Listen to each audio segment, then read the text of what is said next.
Excellent. So you all turned your videos off. That's really horrible because now I'm kind of. I'll turn it back on for you.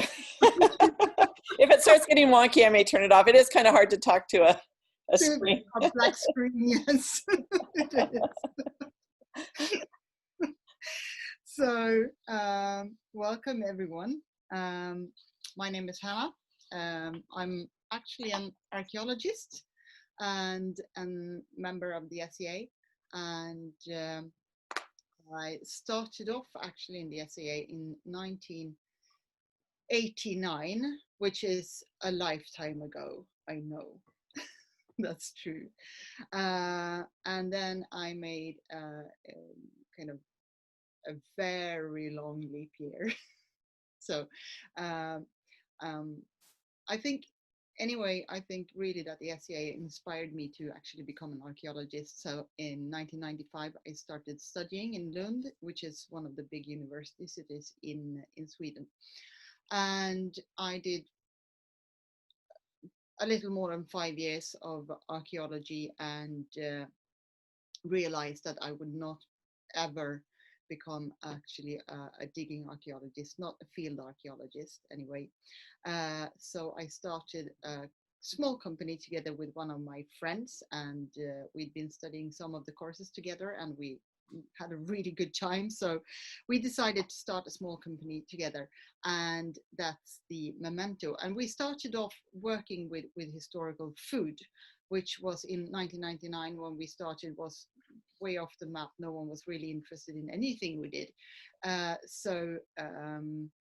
But we soldiered on for a couple of years, and we even wrote a book together on medieval cooking.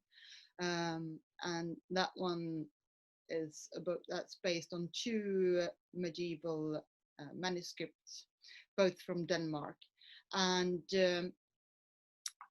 doing that, we realized that with stuff that we hadn't really thought about, and that was, I mean, there's a lot of books on medieval cooking, and there's contemporary books as well. So we do have some recipes, and we have ways of actually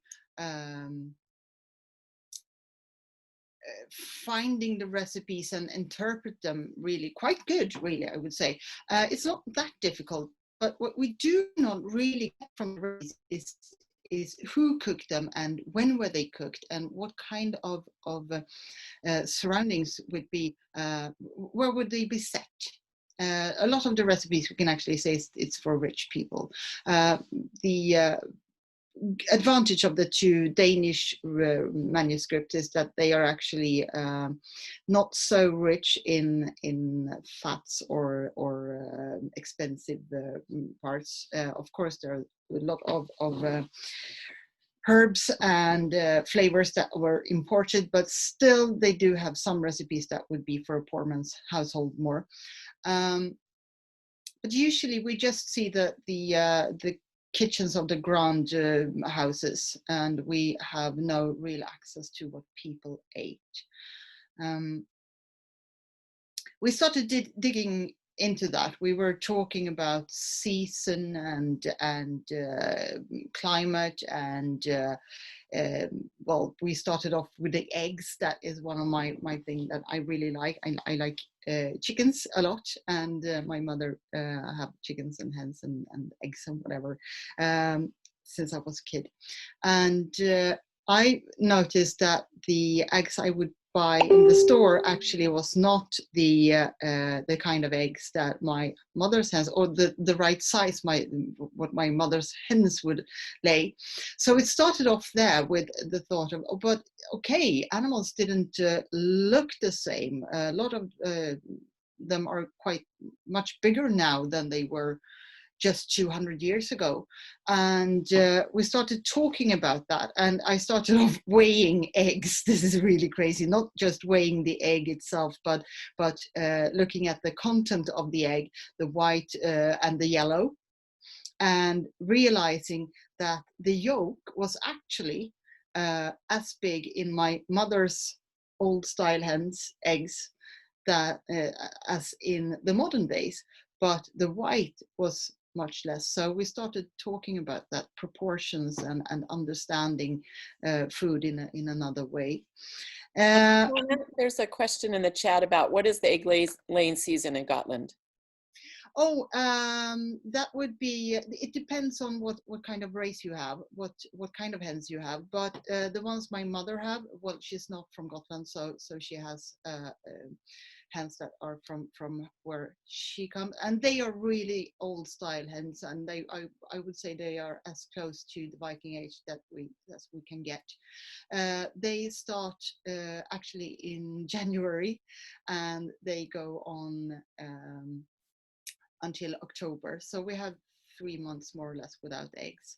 Of course, January, February, really, really slow. And it's the new hens, the ones that are less than a year old. They start off the kind of training in January, February.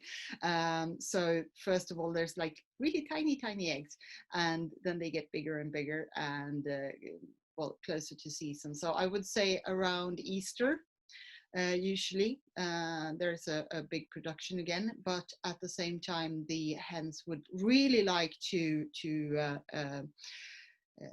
nest and lay on the eggs at that time. So you can't really, well, you have eggs around Easter, but then you need to let the hens actually have their eggs and hatch them. So then there's a gap naturally between Easter and say June, early July, where most of the hens have actually had their what do you call it when there's a group of chickens? What's that? Do you know what it is? I mean, it's Elsie. So Hannah, Elsie is a veterinarian and specializes in chickens or fowl. Ah, excellent. Yeah. So a group of chicken, what would you call them? Flock? So we would call it the flock of chickens of multiple ages. If they were a little group that's hatched together would be a brood. A brood, yeah. So every hen that wants a brood gets one in the early summer, and then she of course starts to lay eggs again. So I would say that you would actually have eggs from let's say springtime, May, June, and then you would have them until October, maybe September. Depends on. I wouldn't really know how they worked back then, but as I said, my mother's races before the heavy breeding done in the 1850s, so they probably quite old. So excellent. We started off with the eggs, and we started off weighing the yolks or whatever, and that was kind of a starting point for everything that we did after that, or at least for me. When we started working with an early meal, which is actually what this is all about, we took some of the experiences from thinking and working medieval food, but then we had to take away a lot of the things that we used because they were not original Scandinavians. As some of you have the book, and I'm really, really thankful for you buying that book, because that actually makes it worth for me to start to go on doing this.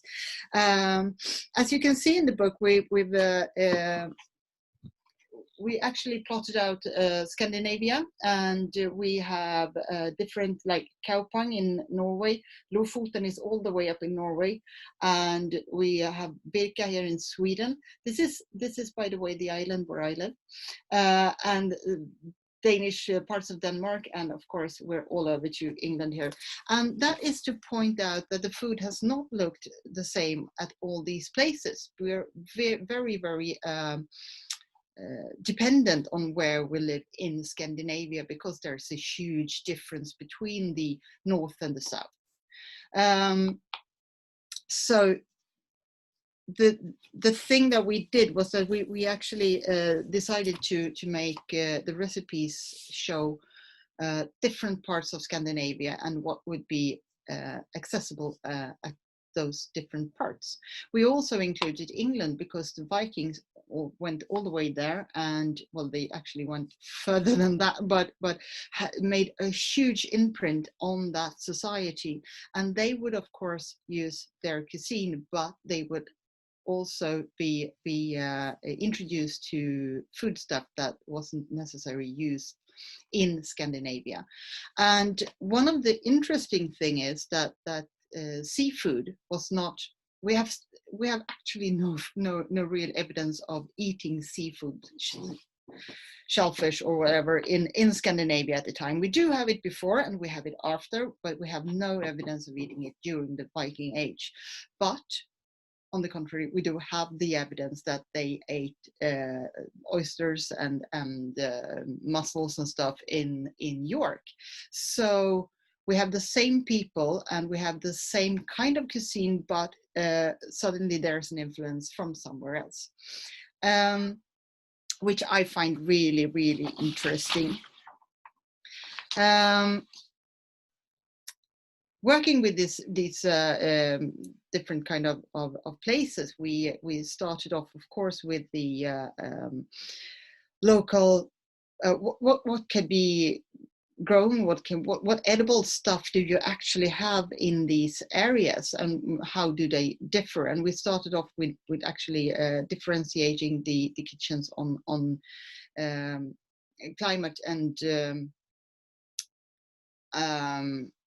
well, accessibility.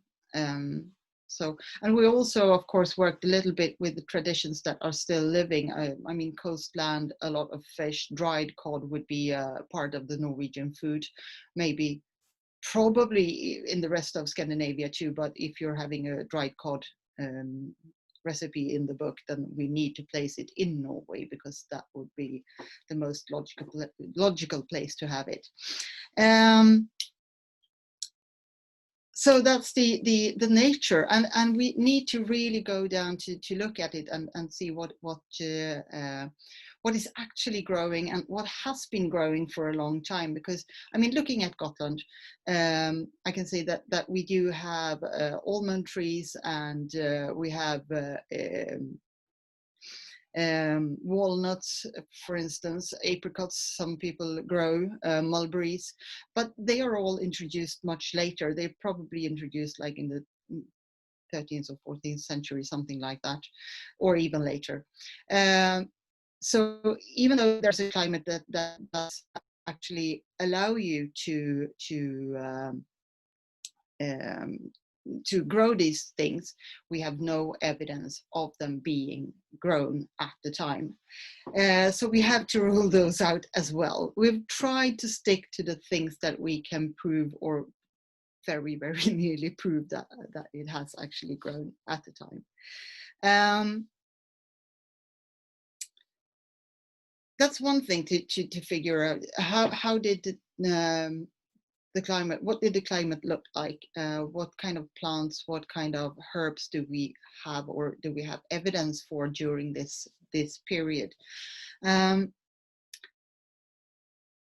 Another thing to look at is the more archaeological evidence of the same things, because there are archaeobotanics that work solidly with questions like this. What do we find in the soil? What do we find during the diggings? And these people are excellent sources if you want to interpret sorry, that's a word that got stuck. Interpret a kitchen without written sources. And they are, as far as I know, and the people that I've met, they are always very eager to help, and that goes for all the people working in academia or the museums or whatever. They are really willing to help you if you ask. Of course, you need to narrow down your question. I can't go to these guys and say, hey, what did people eat during the Viking Age? That's like 300 years, and where and at what point. You need to narrow it down, say, I would like to use parsley. have that been grown, and they can actually look that up for you and say, yeah, we do have seeds from parsley here from this area, or no evidence whatsoever. So museum people are often, they are doing a lot of work that is not shown, that people do not really see, archaeologists as well. And I think people asking for that knowledge is just something that they like sharing what they're doing. So please do that. Please ask people that you think might have the answer to your questions, and don't feel silly about it, because we all love other nerdy people liking our subjects, right? Yeah. So we're actually a bit into the archaeological sources right now, and of course we like to use the Archaeobotanics. They're really great source. Yeah, I have this really old and quite deaf cat, and she really wants to know what we're doing. There you are. Seriously, okay, off you go.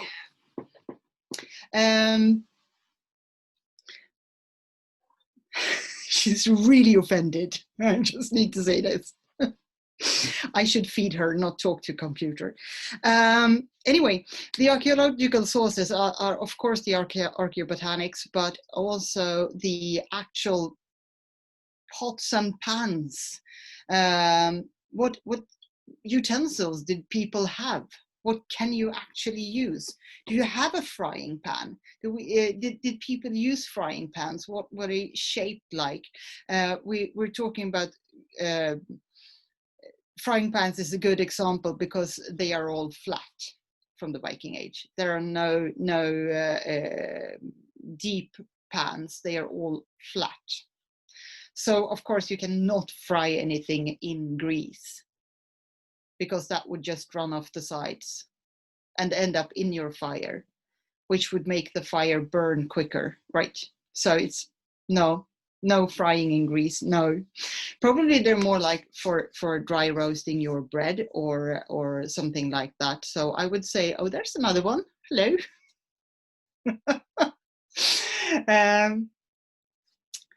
I would say that the frying pans are a really good example. That you can actually say, yes, there are frying pans, and then someone would listen and say, yeah, good, then I can actually go and deep fry my whatever. And maybe you could, but you wouldn't do it in a frying pan. You would do it in a more of a pot or whatever.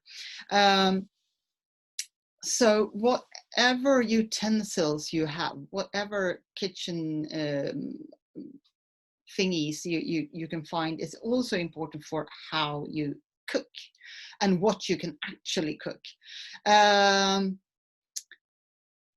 Hannah, there's a question. Yeah. So the flat pans act more like a griddle is the question or comment. Yes, I would say so. Yes. So yeah, look at it as if you're having a flatbread, and it's more like you can make a quesadilla in it, really, or something like that. And you can, of course, you could fry meat on it as well, but it's not very useful for that. Yes, you could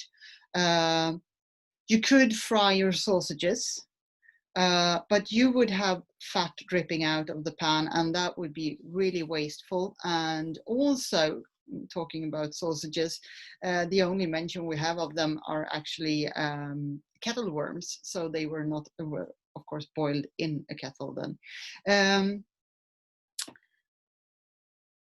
So yeah, I would say yes, more of a griddle, but for things that you wouldn't want the flames to touch. Dry roasting stuff. Which of course woke the idea of the perfect Viking Age pizza, right? Because that you could do.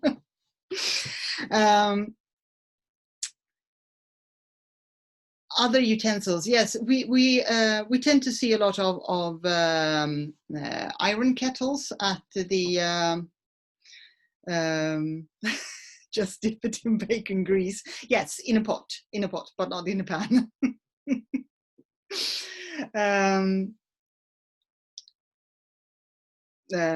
Well, yeah, we do tend to see the big iron cauldrons and kettles made from metals, but I think even more important were the clay ones, and they did not survive in a great number. So using clay vessels both for cooking and baking stuff would have been a very good way of preparing your food.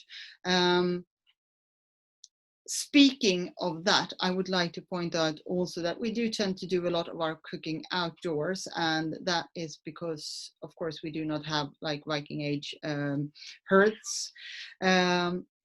I've been doing a bit of cooking outdoors and indoors, and I would like to say that a lot of cooking should not take place outdoor because you use too much firewood. The energy goes out into the atmosphere instead of cooking your food with it. Also, of course, heating your house would have been the ultimate combination of cooking and heating your house. So archaeobotanics, archaeological findings like that.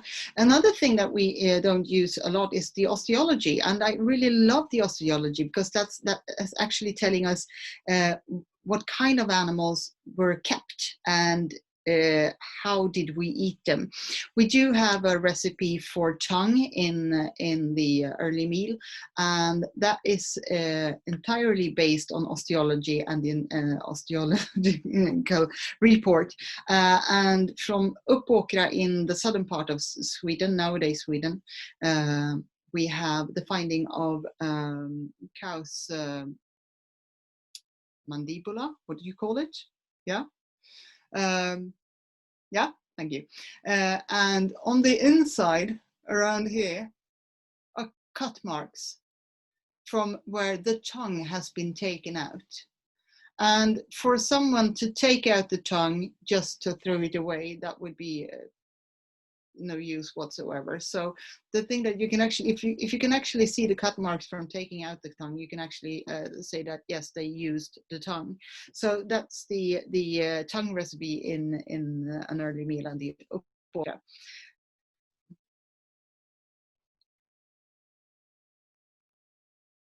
Yeah, that's perfectly correct. Yeah, so the mandible would be the jawbone, and the bony system through the tongue is the hyoid. Yeah, but it's actually the mandibula.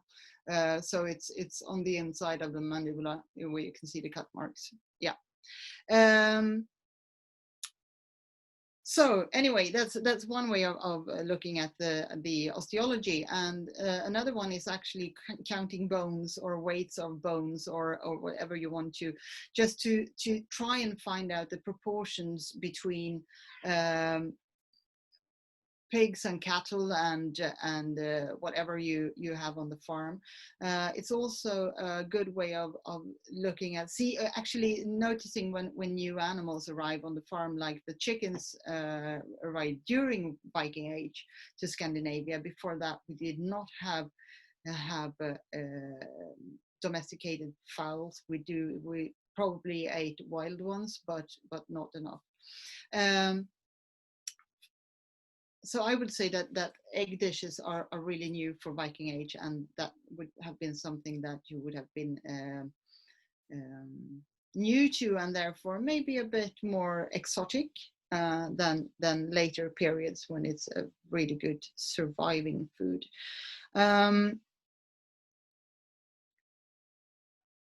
Well, osteology is very underrated, just to see what people ate. You can also say that the pigs were usually in more urban areas, and you would have the bigger grazing cattle in richer surroundings, and you would have your sheep and goats in poor surroundings, and that would also depend on how your landscape, what your landscape looks like. So right now I'm on Gotland, and we do have a lot of sheep still. This is really a sheep country.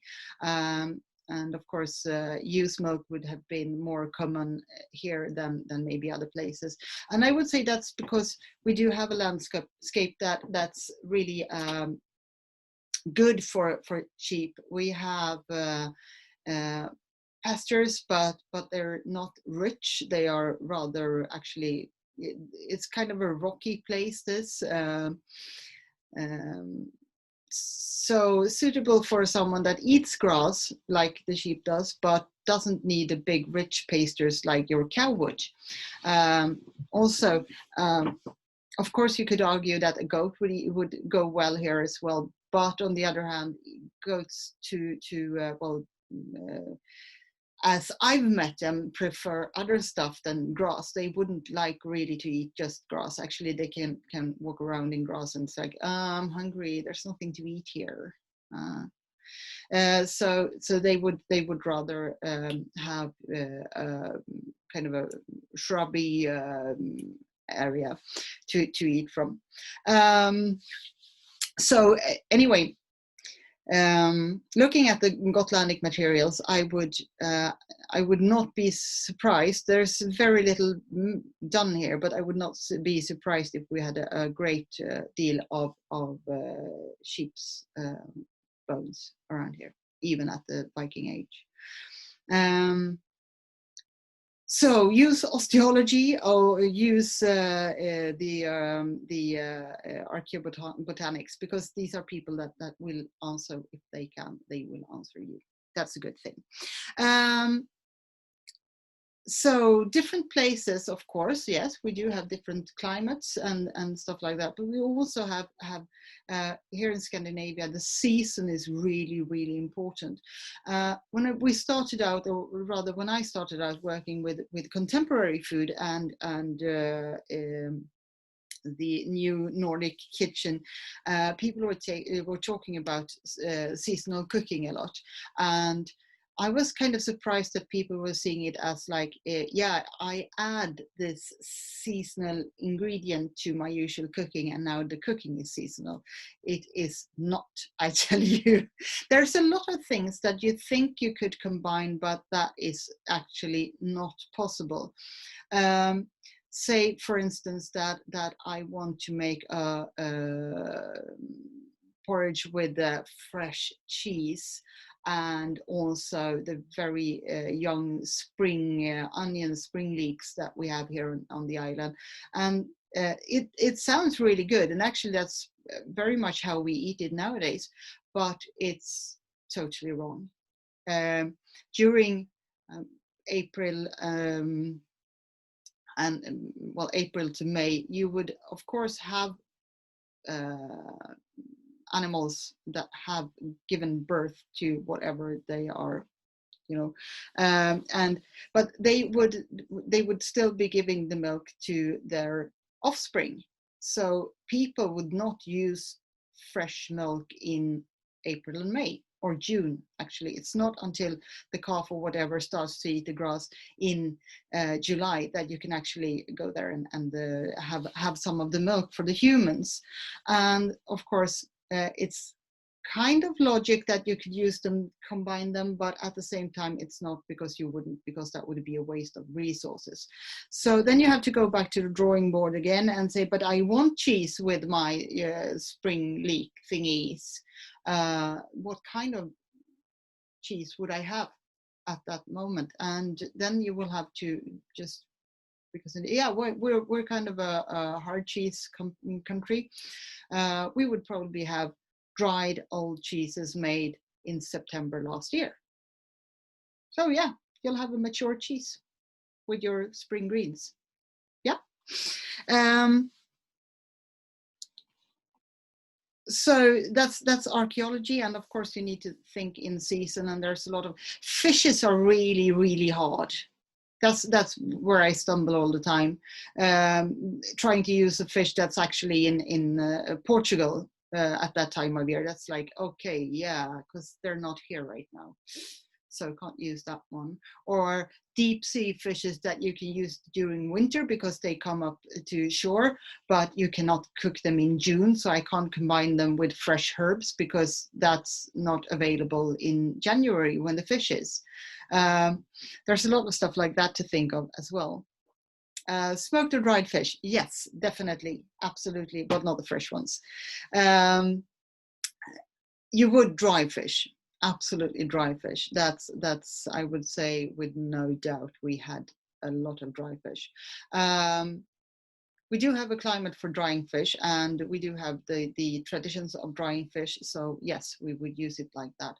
Smoked, yes, a lot of smoked meat and fish, and probably cheese as well. I would say smoking is a very effective method to cure or preserve foods, fatty foods and rich foods. So a lot of smoking would go on as well. And combining all three methods, I would say salting, smoking and drying is the absolute best, so that you would have food that keeps for a very, very long time. I usually I'm usually arguing that we do have a tradition of hard cheeses because of the climate. We have a very short season for milk. We can get the milk from the cows in July, September, and October, and then there would be no more milk because there would be no fresh grass. So we have 3 months of fresh milk, and we would have to preserve that for the whole year. And there's of course a lot of stuff that we would need to preserve. So a lot of preserved food. And that goes for vegetables as well. Salting and curing with lactic acid, what do you call it? When you're actually, pickling, more or less, your vegetables would be a very good way of preserving them over the year. Also, you would keep a lot of the really important vitamins in the vegetables by doing that. So a lot of cooking would have gone on that would have been using preserved foods. Yeah. So where do we get the inspiration for the recipes? Well, of course, the archaeology. We do find stuff. There's, for instance, a really nice bread is one of the things that we actually find. So then you can actually and try to remake it in a very nice way. But there's also a little bit of leads in the sagas and in the texts or stuff like that. So what other written sources, and they are not contemporary, but if they're sagas, they would have been told in the same matter, in the same manner, over and over again. And the verses and lyrics from the Poetic Edda, for instance, are very, I mean, these are poems in a way, and you would actually read them, or rather you would teach them by listening to someone that know them. So they wouldn't change that much over time. Actually, the name of the book, An Early Meal, is taken from the Poetic Edda. No, it's not, sorry, it's from Havamal. I'm so sorry. Havamal. And it says in translation that an early meal should a man often take and not go without it into company. Otherwise he sits and sulks, looks as if he was hungry, and cannot talk.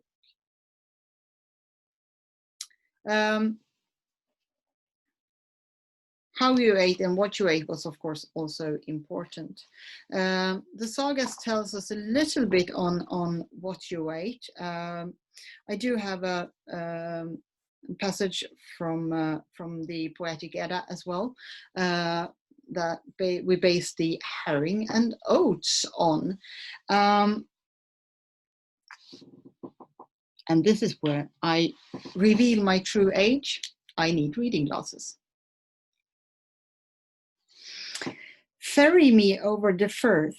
I shall feed thee this morn. In the basket on my back is the best of foods. My fill of it had I by my fireside of herring and oats, ere from home I fared. Herring and oats. So, okay, you had herring and oats and you had it by the fireside, so it was probably cooked in some way. We did find another recipe that was a bit later, that where the herring was actually stuffed with the oats. So we stuffed them and simmered them. This is also a way of finding the recipes in the sagas. Also, the heart, the spit roasted heart, is one of the items that comes back in a couple of sagas, and that tells us that you would eat the heart. Maybe you would eat it just like any other piece of meat, but a heart is one of the things that you could actually spit roast. And the two sagas, in one of the sagas, there's actually a father that is served his children's spit roasted hearts, which is a bit terrible. In the other saga, it's it's the Sigurd saga, where Sigurd slays a dragon and spit roasts its heart, and when he puts it on the spit and it holds it into the fire, and then he's about to try if it's kind of, is it ready yet? And he is just about to grab it when he burns his thumb, and he puts it in his mouth. And when he does that, blood from the thumb is blood from the heart has stuck to the thumb, and then he can actually understand what the birds in the trees are saying. And it's a saga, and it's not about food as such, but it does tell us that spit roasted hearts would not be totally far off. So of course we do spit roasted heart as well in the book. There are different ways of looking at this, of course, but I think that even if it's not intentionally telling us about food, it's still something that we can take into consideration when we construct recipes. So even if we base it on the sagas, we need to check it with the archaeological sources, and we need to make sure that the herbs and plants that we want to use are actually both in season and on the right place. Would we make a heart? What animal would that be? Well, let's go to the osteology and ask what animal would I use if I were here and in this status. So there's a lot of things that kind of works together in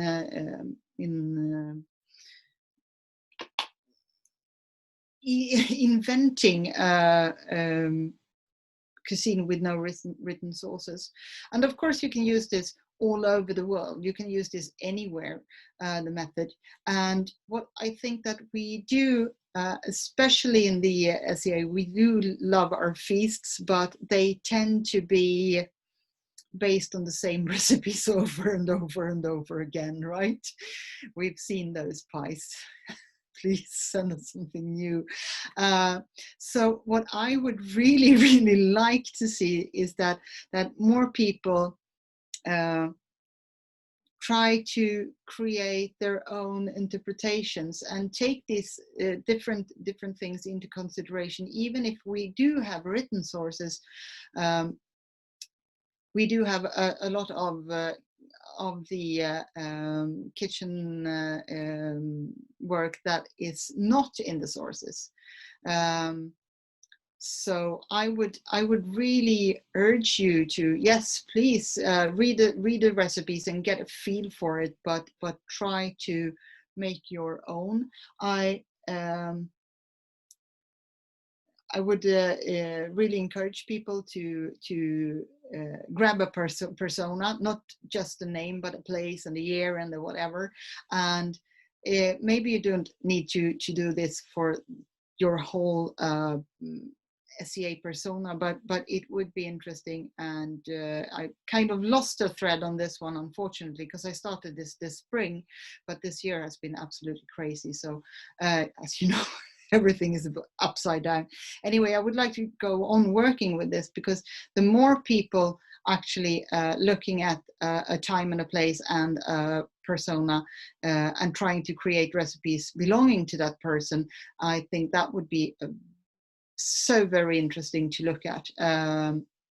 I think we would get a lot of different interpretations, and I would think that we also get a lot of interesting discussions on food and food as a culture bearer, which is very much is. There is a very good story about a farmer who he has been a very, very good, he's not a farmer, he's a farmhand, and he has been really, really good during all his life. He's been serving his master, he's been doing his best, he's very, very loyal. And the master at his deathbed says that I will do my best to make you well. I will give you the best of foods, and I think that will make you healthy again. And the farmhand says that no, I'm sorry, I don't really think that fancy food would do it for me. I'm just a simple farmer. I should stick to my farmer's food. So just bake me a turnip in the embers, and that will be the best for me. And that tells us a little bit about not eating outside of your social class. As you would not dress outside of your social class, you would not eat outside of it either. Much later, Briat Savarin, the father of modern cookbooks, as he's called sometimes, said, "Tell me what you eat and I'll tell you who you are." And I've actually tried that a couple of times with a very, very good result. So at a couple of lectures, I've called friends or family or whatever, people in my surrounding, and said, "Hey, what did you eat Sunday?" And give me everything from morning until till evening. And then I will have like 3 or 4 people with their different Sunday menus, and to bring that to the lecture and write it down on the blackboard and or whiteboard as it is nowadays, and have my students to try to reason about who had this Sunday dinner. And it is very effective, because they will actually nail it almost all of the times. So we still, even if we think that we eat things that we like, we do not really do that. We eat things that we are supposed to eat because of who we are. Does it sound ridiculous? No? So the same thing, of course, is would be for every time and place on earth. We are what we eat, and we eat who we are. So I think that kind of wraps it up. I'm sure you have questions, so I was aiming at actually saving 15 minutes for questions, and I did. So go on. Yes. We're all really quiet, aren't we? Yes, you are. Yes. So I thank you very, very much. And I think I'm going to probably sit down and talk to Carrie about, or Clara-Lena, because I think right now we've got mussels in our menu, and it's sounding like, at least in Hedeby, mussels would not have been appropriate. So rework that bit. But so thank you very much. Like, this is, so up here in Alaska, we all sort of grow up eating, at least down here on the coast, and I grew up in, I lived for a bit in Southeast, which is an island community. Shellfish, fish, like that's absolutely part of the diet. It was the cheapest food that we could get protein wise. Yeah. So I sort of assumed it would be the same. but it's so it's interesting to me to think that shellfish just wasn't. And I now I'm curious, like, was there, because obviously there's shellfish poisoning. Yeah. So was there maybe something that if they stopped eating it, was there maybe a reason that there was? I don't know. Really. It might be religious. It might be, but it wouldn't be. I would say shellfish poisoning is not really a subject, because we do have the shellfish during wintertime most, and then it's of course not a really big issue. It would be worse during summer, but still. We do have the oyster banks. We have the kökkenmudding, as we call it, from earlier times. We have a lot of traces of people actually eating shellfish before, but not during the Viking Age, and it kind of comes back in late medieval times. So we don't know. You just don't do it. Thank you very much. Yeah. I have a question. And living in Alaska, sometimes it's hard to find ingredients. And one of the things from your book that has always been intriguing to me is the black bread, but I don't know where to get blood, or some of the other things like angelica root, or finding what's appropriate substitution. Or is that just something, well, I guess I'll look at it, but it's not something I'm ever going to be able to tackle. How do you find appropriate ingredients if you're in a place that you're not able to find those easily? Yeah, that's difficult, really. Gisela, did you have an answer to that? Oh, I was going to say that up in Fairbanks, which is 6 hours from Anchorage, I find blood in the freezer section of my local Asian food store. Yes. Good. Ethnic markets are your friend. They have all kinds of weird stuff. And I've done the black bread a couple of times from that. Yeah. It turns out very well. Mm-hmm. Yeah. Leave it to you, Cass, to find. I never thought about checking like Nusagaya or Lottie's foods, or I always feel so out of place walking in there because, one, I can't read most of what's on the labels. Yeah, freezer section. It's in like a container the size of like a sour cream container. Yeah. So, Carrie, do you have a backyard? I do. I have an acre of land. In fact, I'm like, there's snow covering it right now, and I'm looking. I really want to dig a pit now and do some outdoor cooking. Don't know. Well, actually, what I was going to suggest is that you could grow angelica next year. Yeah. Oh, yeah. Well, see, I kill silk plants, so it has. Well, to be something. Maybe enlist your partner's aid in keeping it alive. I know. My grandmother was blessed with the green thumb. She could literally put a piece of kindling in the ground and it would grow. That gene did not come to me. I've tried gardening. It was ugly. Angelica root is actually something that you could find in online, I think.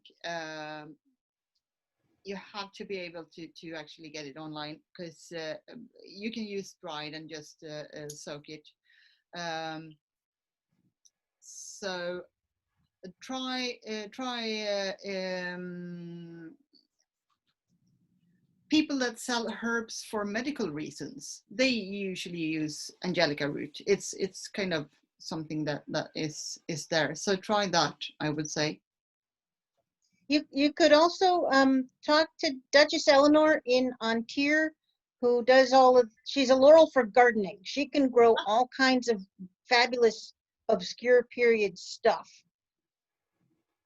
Yeah. And of course it would really like your climate. So maybe that's something that could be gardened by you. You could try. All right. So that'll have to wait until June next year, but yep. Maybe I'll dig up a little bit of land plot in the backyard and see what I can do. I'll give it a go. Yeah, I think you should really. Hannah, I make cheese as a hobby, not as a profession. So if you could talk more about what you know about Viking cheeses, that would be lovely. Yeah,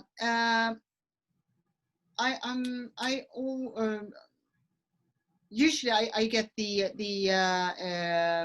thing that people say that herd cheeses were not made in Scandinavia before before the monks came here and taught us, but I think that's a misunderstanding. There is, of course, you can make hard cheeses from acidic cheeses, but it's much easier if you use Rennet. rennet. Thank you. Yes.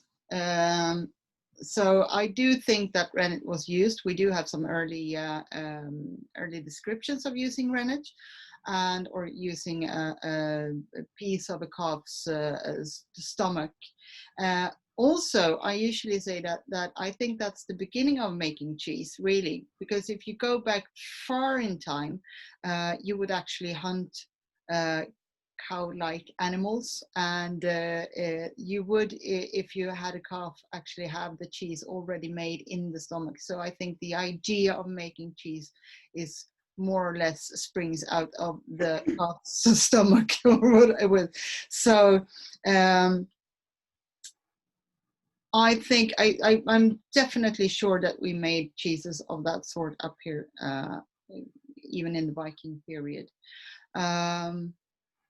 We do Cow and sheep, yes. Sorry? Both cow and sheep. Yes, and goat, of course, and goat as well. We do have a problem sorting the goats from the sheep, of course, because they are very, very similar in how they are built. There's a couple of seams up in the head, and if you have the actually horn parts still from the head, you can actually see if it's a goat or a sheep. But otherwise, there's very little to tell who is who. So they're often paired together. So I would go for looking at landscapes to say, I think this is a landscape for sheep. So this is probably used milk. But yes, we did use milk from both sheep and goats. And I would say that was more common than cow's milk, because cows were expensive to keep. You would actually have to own or to be able to claim grasslands.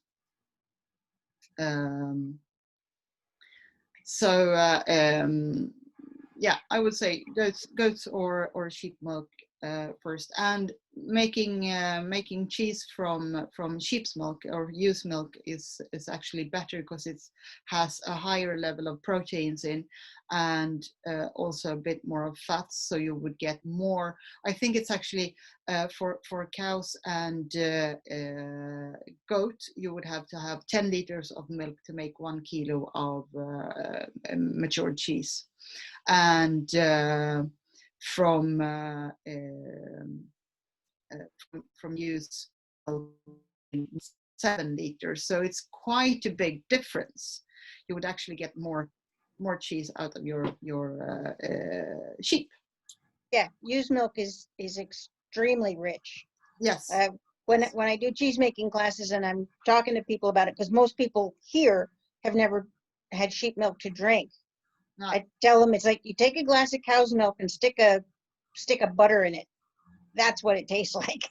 Yes, it does. Because it's so rich.